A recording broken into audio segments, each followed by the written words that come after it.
여러분 반갑습니다. 자, 1996년에 여러분들은 아무도 안 태어났죠. 학생들은 1996년에 개봉한 영화 중에 아름다운 비행이라는 영화가 있습니다. 이 날지 못하는 야생 거위들에 대한 이야기를 담고 있는 영화인데요. 간략하게 줄거리를 소개하자면 주인공 소년 에이미라는 친구가 있는데 불의의 교통사고로 엄마를 먼저 하늘나라로 보내고 맙니다. 그래서 이제 이 소년이 방황하던 중에 우연히 늪지에서 미처 부화하지 못하고 남겨진 거위알을 발견하게 돼요. 야생 거위알을 발견하게 되고 그것을 집에 가져와서 가까스로 부화에 성공시킵니다. 그런데 그래서 이제 야생 거위들을 집에서 기르게 되는데 이내 문제가 생겨요. 경찰관이 그것을 알고 현행법에 따라 집에서는 야생 거위를 키울 수 없기 때문에 내보내야 한다고 말했어요. 그런데 문제가 있었는데 이 거위들이 태어난 야생 거위들이 태어나면서부터 이 주인공 에이미라는 친구를 보고 자랐기 때문에 자기들이 거위인 줄을 몰라요. 자기들이 날 수 있다는 사실을 모릅니다. 그래서 이 거위들이 철새이기 때문에 또 계절이 바뀌면 날아가야 되는데 처음 본 대상을 엄마로 인식하는 그 습성이 있잖아요. 동물들이. 알에서 깨어나자마자 본 대상이 에이미 사람이었기 때문에 자신들이 날 수 있다는 사실을 전혀 모르는 거예요. 그래서 결국 에이미는 자기만 따라다니는 이 거위들에게 날 수 있다는 걸 가르쳐 주기 위해서 경비행기 운전을 배워서 그런 비행을 또 이 거위들의 어떤 비행을 가르쳐 준다는 내용입니다. 자, 여러분, 거위들이 날지 못했던 핵심적인 이유는 나는 법을 배우지 못했기 때문이 아니라 나오는 방법을 몰라서가 아니라 자신들이 날 수 있다는 것을 몰랐기 때문이죠. 자신이 날 수 있다는 사실을 몰랐기 때문에 날려고 시도조차 안 했던 거예요. 여러분, 내가 누구인가, 나는 어떤 존재인가 라는 질문은 이처럼 너무너무 우리에게 중요한 질문입니다. 내가 누구인가? 나는 어디로부터 왔고 어디로 가는가? 나는 어떤 사람인가? 이건 곧 정체성이죠. 이 정체성은 너무너무 중요합니다. 왜냐하면 이 자기가 가지고 있는 정체성에 따라 내 인생이 결정되기 때문이에요. 굉장히 많은 부분, 내 정체성에 따라 내 인생이 결정됩니다. 사람은 누구나 자신의 정체성에 맞는, 걸맞는 삶을 살아가려 하기 때문이죠. 나는 귀하다, 나는 존귀한 사람이다 라고 생각하는 사람은 당연히 그 사랑받는 자의 정체성으로 나의 삶을 귀하게 여기면서 살아갈 것이에요. 그러나 반대로 나는 천박한 인생이다, 나는 가치 없는 인생이다 라고 정체성이 새겨진 사람은 그 반대의 인생을 살아가겠죠. 태어나면서부터 나는 왕의 자녀다 라고 생각한 사람은 왕의 자녀의 삶을 당연하게 여기면서 살아갈 것입니다. 그러나 그 반대의 정체성을 갖고 있는 사람은 그 반대의 것을 당연하게 여기죠.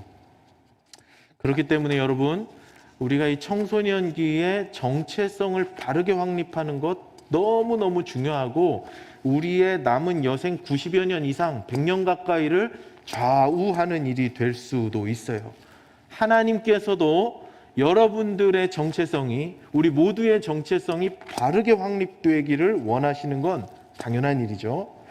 자, 그렇다면 하나님은 우리의 정체성을 무엇으로 보실까요? 하나님은 우리의 정체성이 어떻게 세워지기를 원하실까요? 그에 대한 이야기를 하기 전에 먼저 반면교사로 사탄은 우리의 정체성을 어떻게 파괴하는가에 대해서 먼저 짧게 좀 나누려고 해요. 사탄이 하는 일 중에 한 가지는 우리의 정체성을 파괴시키고 무너뜨리는 일입니다. 이게 사탄이 좋아하는 일이에요. 우리에게 파괴된 자아상을 심어주려고 해요. 그 대표적인 이야기가 성경에 나오는데 누가복음 15장에 보면 아빠의 유산을 받아가지고 집을 나간 집 나간 탕자의 이야기가 나오죠. 우리 탕자의 이야기는 우리 친구들이 거의 다 알고 있으리라 생각해요. 어떻게 되죠? 아빠의 유산을 받아가지고 어마어마한 유산을 받아가지고 도시에 나가서 향락에 빠져서 그 돈을 이내 다 탕진합니다. 돈 많았을 땐 친구도 많고 따르는 사람도 많고 뭐 늘 든든했지만 돈이 다 떨어지고 나니까 그 거짓 친구들 다 떠나가고 정말 거짓골이 되었어요. 돼지 농장에 알바 취직을 합니다. 근데 악덕 기업주를 만나서 밥도 잘 안 줘요. 그래서 이 탕자가 돼지 사료를 훔쳐먹다가 그것도 걸려가지고 아주 인간답지 못한 대접을 받을 때 아버지 집이 생각나죠. 그리고 나서 하는 말이 누가복음 15장 19절에 나오는데요. 스크린 한번 띄워주시고, 자막이 나왔습니다. 대단한 기술이죠. 이제 저와 자막을 동시에 볼 수 있네요. 자, 19절 한번 같이 읽습니다. 시작.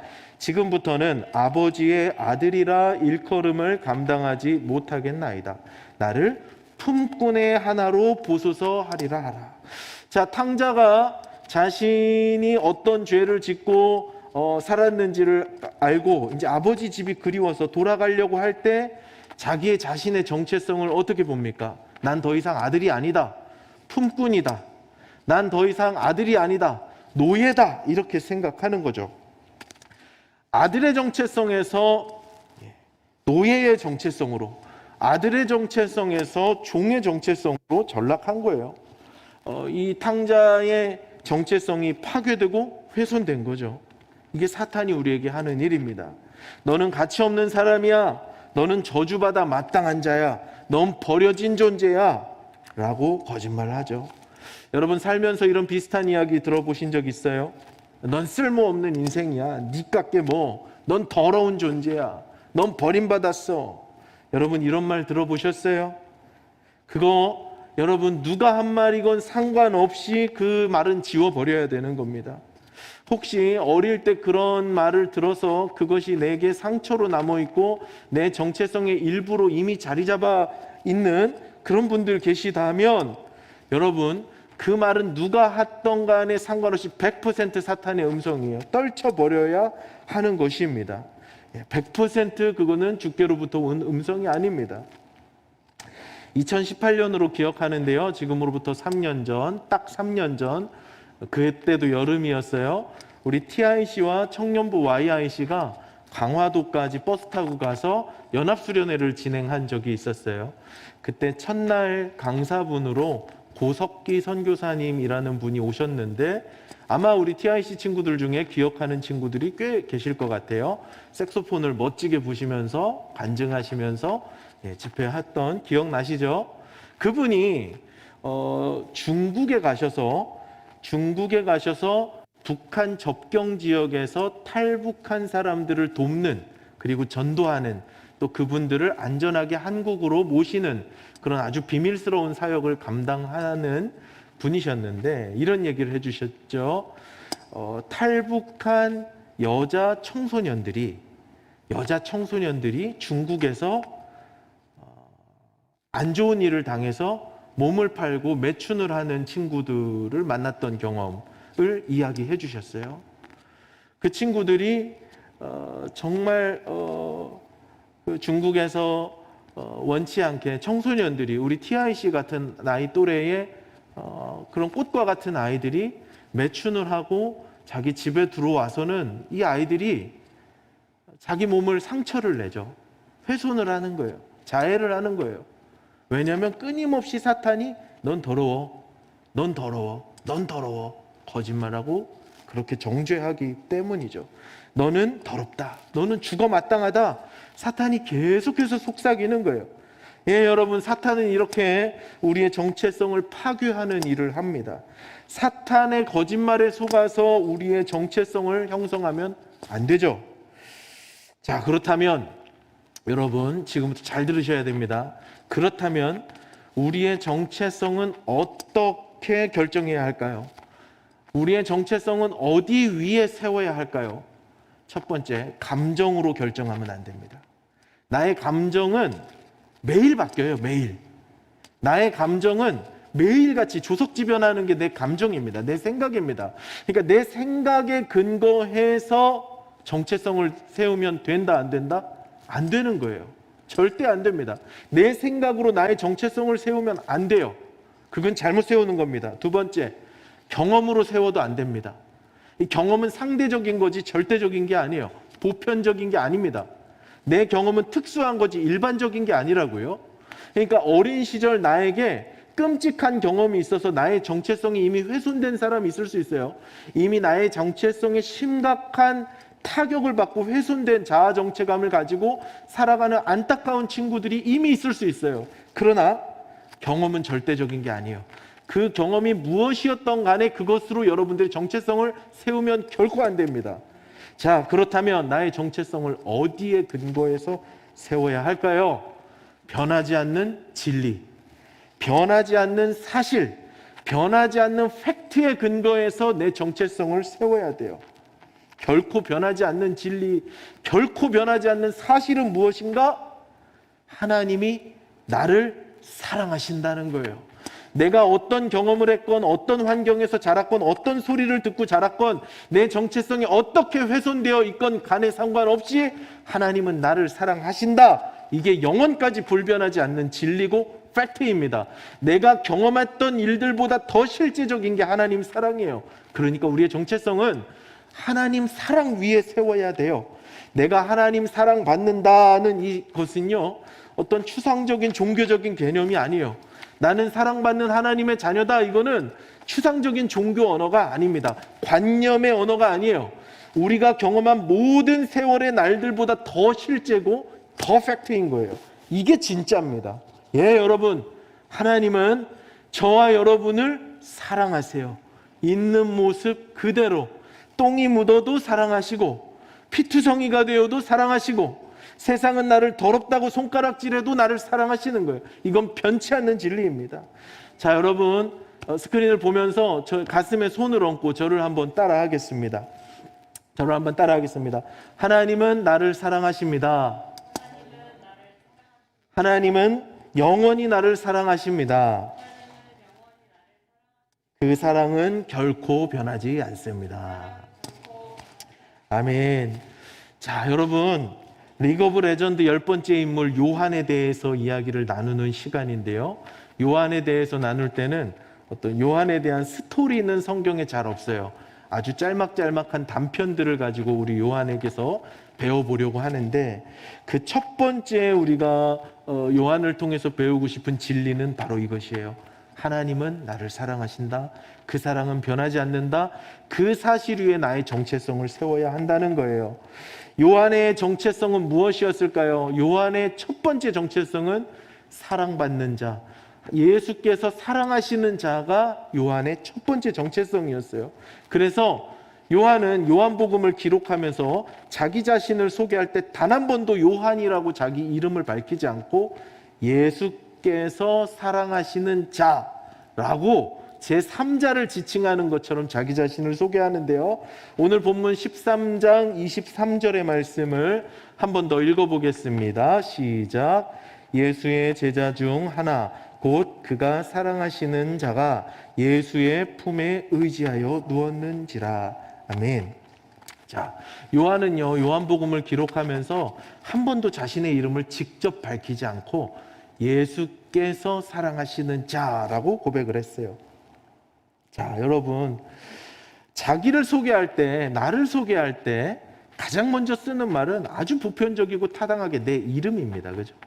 내 이름은 뭐 태어나고 한 20년 살다가 받은 게 아니라 태어나면서부터 내가 불려진 그 말이고 단어이기 때문에 나를 대표하는 아주 상식적인 말이죠. 그래서 이름 자체가 나를 대표하는 말이 돼요.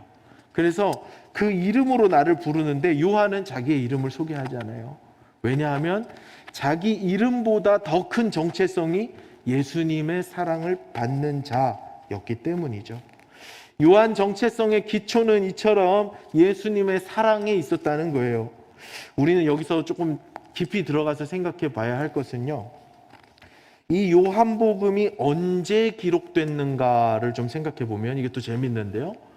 요한복음이 기록된 것은 학자들이 입을 모아서 추론하기를 AD 90년경이라고 생각을 해요. 그리고 그게 정설처럼 받아들여져요. AD 90년은 예수님이 돌아가시고 부활 승천하신 지 약 60년이 지난 해예요. 자, 예수님이 30살부터 약 33살까지 33세까지 공생의 사역을 하시면서 제자들을 데리고 사역하셨을 때 제자들은 대부분 청소년기의 나이였을 것이라고 추론합니다. 성전세를 내지 않았거든요. 베드로를 제외하곤. 그러니까 청소년기에 요한이 예수님을 만나서 따랐다면 AD 90년에 요한의 나이는 최소 70대 이상의 노인이 되었어요. 그런데 노인이 되어서 이 요한복음을 기록할 때도 본인의 정체성은 하나님을 사랑하는 나가 아니고 예수님으로부터 사랑을 받는 나라고 말하고 있습니다. 여러분, 노년의 할아버지가요, 나 자신을 누구에게 사랑받는 자라고 기록하는 것은 쉬운 일이 아니에요. 나이가 들면 들수록 사랑받는 것보다 사랑 주는 것에 익숙해요.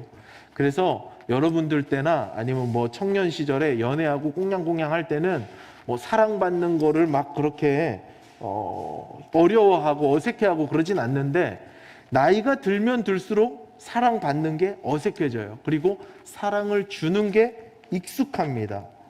그래서 어른들은 자녀들이 그 어른들에게, 부모님들에게 사랑을 잘 주지 않아도 크게 상처받지 않아요. 내 사랑을 다 쏟아내줘도 아까워하지 않습니다. 사랑받기보다 주는 것에 대부분은 익숙하기 때문이죠. 신앙도 마찬가지예요, 여러분. 예수님을 처음 믿을 때는 예수님께서 나를 사랑하신다 하는 이 사실에 감동되고 또 그것이 크게 다가오지만, 예수님을 믿으면 믿을수록 예수님께 사랑을 받는 것보다 어떻게 하면 나의 사랑을 예수님께 드릴까, 이런 고민을 하게 돼요. 그런데 요한은 달랐어요. 노인이 다 된 요한 할아버지는 아직도 자기 자신을 지칭할 때 여전히 예수께서 사랑하시는 자라고 표현하고 있어요. 요한 할아버지는 예수님이 승천하시고 예수님을 만난 이래로 예수님 승천하시고 예수님과 지상에서 이별한 후에도 60년 이상 지나오는 시간 동안에도 자기 자신의 정체성을 잊어본 적이 없습니다. 예수님이 나를 사랑하신다는 그 사실을 잊어본 적이 없어요. 그리고 오늘 본문 말씀을 자세히 보면 예수님 품에 기대 누워서 예수님과 이야기를 주고받았던 아주 그 친밀한 사랑을 생생하게 기억하고 있는 것을 볼 수 있죠. 여러분, 예수님이 나를 사랑하신다는 이 사실, 나는 예수님께 사랑받는 자다라는 이 사실, 우리 평생의 가장 큰 기억이 될 수 있기를 주님의 이름으로 축복합니다. 설교를 준비하는데 감동이 왔어요. 이제 설교를 이렇게 쓰진 않고 타이핑을 하잖아요. 타이핑을 막 하는데 하나님께서 그런 감동을 주셨어요. 이 설교를 들어야 할 누군가가 있다. 물론 당연히 설교는 우리 모두가 들어야죠. 전하는 저도 다시 들어야 되는 하나님 말씀이라고 생각하는데, 특별히 이 메시지가 부딪히는 학생들이 있다라고 말씀해 주셔서 그런 감동이 왔어요. 여러분, 진리를 선포합니다. 계신 곳에서 아멘으로 화답하세요. 예수님이 우리를 사랑하시는 이 사실은 영원토록 변치 않습니다. 우주가 뒤집혀도 변하지 않아요. 코로나 할아버지가 와서 모든 기독교 예배가 해체되고 조직교회가 송두리째 사라진다 해도 그럴 일은 없겠지만, 예수님 사랑은 결코 변하지 않습니다. 내 건강에 위기가 왔습니까? 그래도 상관없습니다. 가정경제에 파탄이 왔습니까? 내 진로가 막혔습니까? 내 삶이 난파선처럼 폭풍 속에 표류하는 것 같으세요? 혼자 있는 것 같으세요? 그래도 예수님의 사랑은 변하지 않습니다. 하나님 사랑은 결코 변하지 않아요. 하나님이 나를 사랑하신다는 이 사실은 내가 죽을 때까지, 아니 내가 죽고 나서도 변하지 않습니다. 우리는 그 영원한 사랑 안에서 태어나서 살아가는 것이죠. 예수께서 사랑하시는 자, 이 고백이 얼마나 은혜인지 몰라요. 내가 주님을 사랑합니다. 이 고백은 변해요. 나는 주님을 사랑합니다. 주님은 나의 사랑하는 분입니다. 주어와 목적어를 바꾸면 이 고백은 변해요. 주님을 향한 우리의 사랑 고백은 아주 가변적입니다. 진정성이 아주 없다고는 할 수 없지만 십자가 앞에서 예수님 다 버리고 도망간 제자들처럼 우리의 사랑 고백은 시들어요. 미약합니다. 진정성이 없어요. 그러나 주님께서 우리를 사랑하신다는 이 사실은 과거에도 현재에도 미래에도 영원토록 변함없는 줄 믿습니다. 여러분, 성경이 총 66권이에요. 성경이 총 66권이고 이 66권은 다 복음인데 이 복음의 진수를 집약적으로 담아놓은 성경이 있다. 한 권을 뽑아봐라. 그러면 아마 10중 8구 다 로마서라는 성경을 뽑을 거예요. 로마서가 16장으로 구성되어 있는데 16장 중에 가운데 8장의 후반부는 하나님 사랑이 무엇인가, 어떤 사랑인가 하는 하나님 사랑의 진수를 녹여내고 있는 고백입니다. 여러분, 그래서 저는 이제 로마서 8장을 너무너무 사랑하는 말씀이고 로마서 8장 후반부를 너무너무 사랑하는 말씀인데요.